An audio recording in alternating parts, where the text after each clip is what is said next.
Welcome back to Big Bacon's Collection, coming to you from the secret underground bacon bunker. Today we're going to be looking at the G.I. Joe Pursuit of Cobra Vamp with double clutch. Now, as always, we're going to take a look at the accessories. We're going to take a look at the figure. Then we're going to take a look at the vehicle, get him in it, and get it up on a shelf. So accessory-wise, and I've had this so long, I honestly don't remember if he came with anything else. I know that he comes with a small sidearm. Looks like a 45. Nicely sculpted. Good detail. It's a nice looking piece. And he comes with a Kevlar. You can see that they've sculpted on the wrinkles for the Kevlar cover. Got the securement strap. No reflective eyelets on the back. No tie downs on it, but you do have a chin strap that you could, in theory, close. Now, trying to get this tiny little peg that doesn't actually peg into a hole that doesn't hold the peg, yeah, it's easier just to have him wear it with the strap open. Looking at the figure, got this beautiful bearded face. Now, they call this guy double clutch instead of clutch. So I'm guessing the clutch name became one of the many that got screwed up in the whole copyright, trademark, whatever it was, issue. Got a nice little black overvest. Beret stuffed into the shoulder here. Yeah, this looks like it might be a beachhead vest because of the beret and the ammo pouches on the front. Got a couple of hang-down straps. So he's wearing like a motor pool jumpsuit. Got a Joe emblem here on his arm. Multiple pouches. Communicator. Has a holster molded on this leg. And a knife molded in over here. This knife is non-removable. All the way down here, zippers on the side of the pants to a pair of, I swear to God, these look like duck boots. I say that a lot. But let's get him geared up real quick. Pistol in the holster, fits really well. Kevlar will sit on the head, but it doesn't like secure onto the head.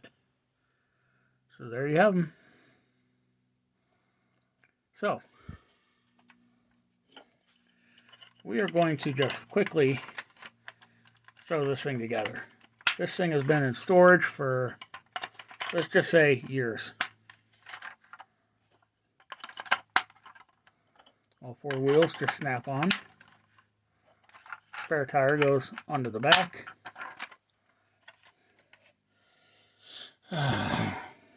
What else? We've got an assembly built here for the weapon. And the weapon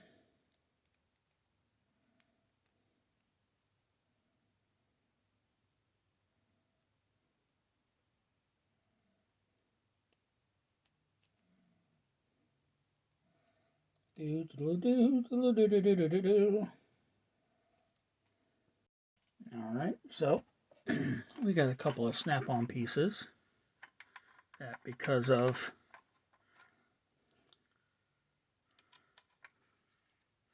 now, I'm going to put this one back here this time. Okay, got the flares, flare attachments. Because what good is a vehicle without flares?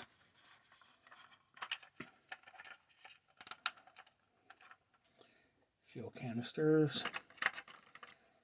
Sorry, I wanted to do more of this on screen, but it's just a little bit difficult.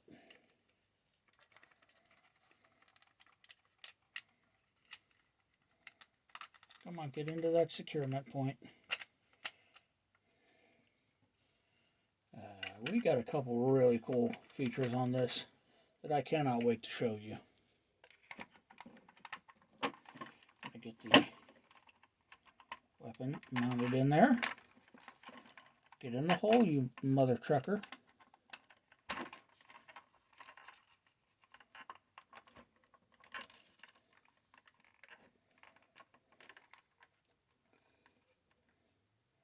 So this is the completed Vamp.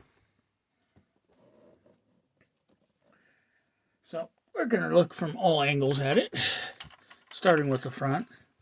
We've got a really impressive brush guard here. Some molded in headlights that are not painted or in any way distinguished from the plastic. Additional lighting here that it meets the same criteria, not painted or... We have a working winch in the front. Now we have a claw that you can wrap it, put around a tree, put around a person, whatever. You pull, it will unwind, and then turning this wheel causes the winch to retract the line.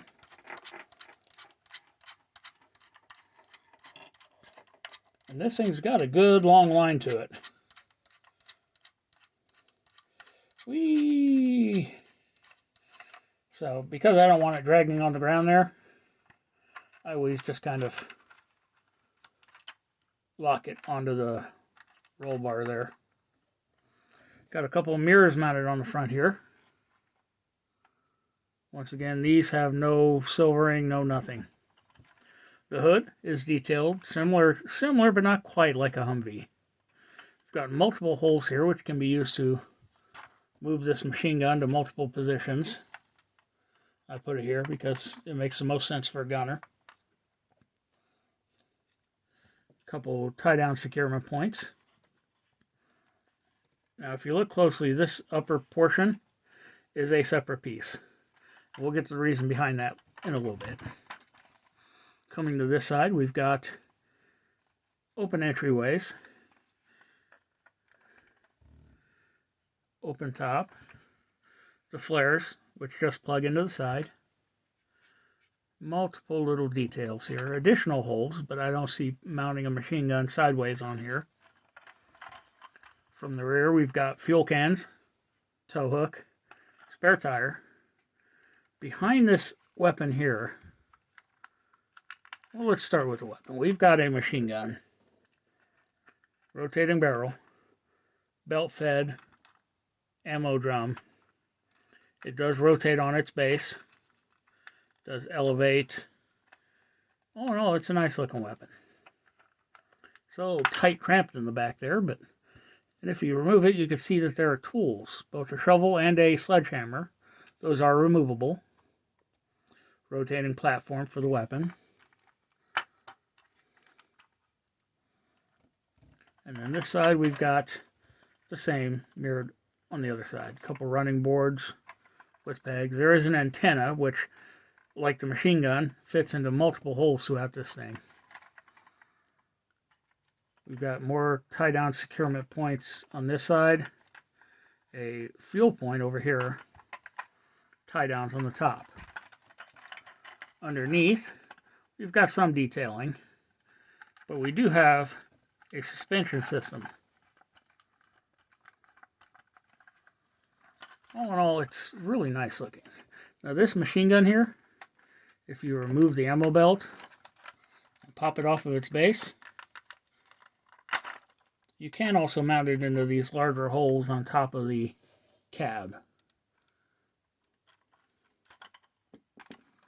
So that's a pretty nice feature to have. Now, as I said, this is actually an all-new mold that they created just for this vehicle.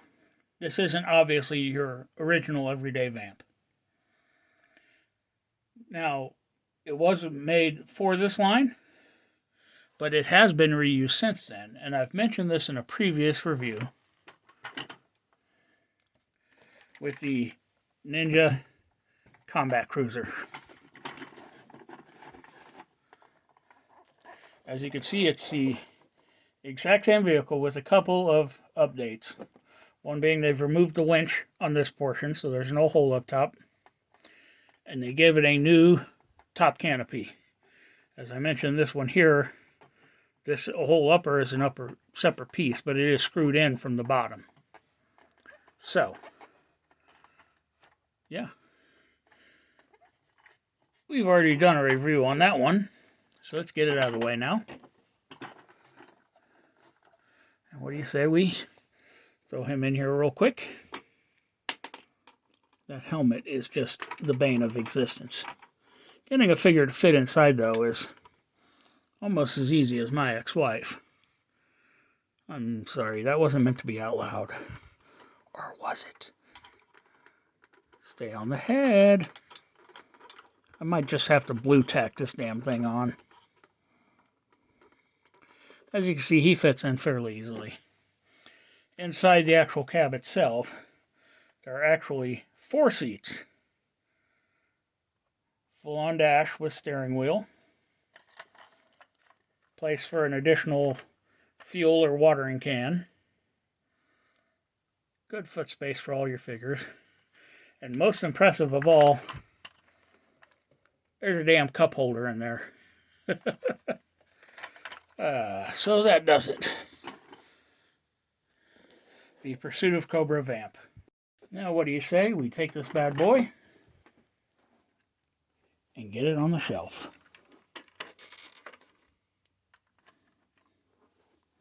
And there we have it.